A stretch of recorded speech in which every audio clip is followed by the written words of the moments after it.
I am Carl Panzram.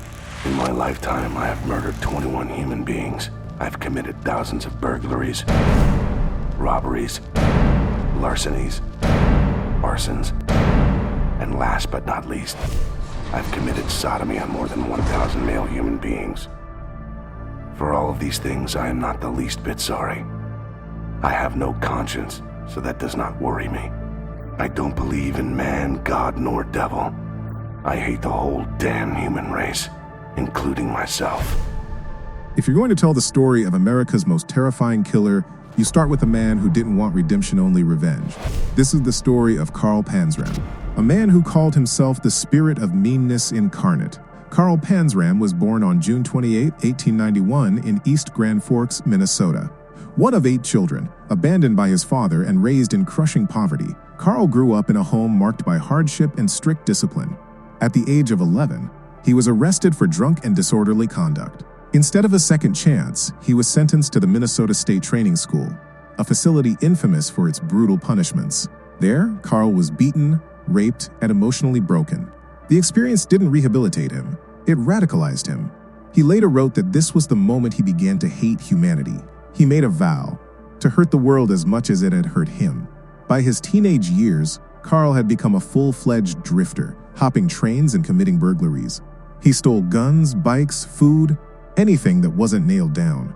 He was arrested again and again, using aliases to avoid being tracked. He joined the U.S. Army at age 15 by lying about his age, but it didn't take long for his behavior to catch up with him.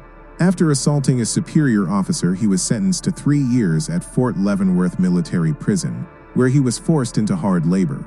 Any remaining trace of morality vanished in that prison. Carl didn't come out rehabilitated, he came out weaponized. After his release, Panzram began a decade-long reign of terror that crossed borders and claimed countless victims. He burglarized homes, including, famously, the home of President William Howard Taft, stealing guns and enough cash to fund a journey to Africa. It was in Africa, he claimed, that his crimes escalated to murder. He allegedly raped and killed boys, burned villages, and committed acts of such depravity they are difficult to confirm, but impossible to ignore. Back in the United States, he sailed from city to city under various identities. He broke into homes, committed arson, and attacked men and boys at random. He admitted to killing over 20 people and raping over 1,000 men. And yet for years, Carl Panzram avoided serious punishment. When he was arrested, he often escaped. When he was imprisoned, he assaulted guards, set fires, and led uprisings. But eventually, in 1928, he was caught after stealing a radio from a Washington, D.C. home. While in custody, he confessed not just to the burglary, but to everything. The murders, the rapes, the hatred. He penned his confessions in grim, unflinching detail. The result was a haunting autobiography, written from death row, that provides one of the most disturbing insights into the mind of a serial killer in American history. He wrote, "I am not the least bit sorry. I wish I could kill 10 people a day." Even in prison, he continued his war on humanity. He assaulted fellow inmates and guards, and when sentenced to death for murdering a prison employee, he refused to appeal. He demanded execution. When a clergyman offered him last rites, Carl spat in his face.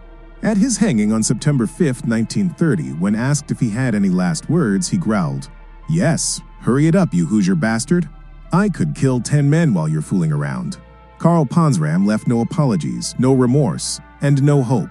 He wasn't seeking forgiveness. He was seeking destruction. His story is a chilling reminder.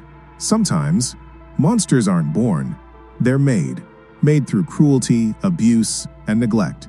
But what they become is something entirely their own. Today, his writings are studied by criminologists, psychologists, and true crime historians, not to understand him, but to understand how someone like him could come to exist. Because in Carl Panzram's own words, "I was no different from any other man. The only difference was that I had the guts to do what others only talk about." Thanks for watching. Don't forget to like the video, subscribe to the channel, and turn on notifications so you never miss a new true crime story.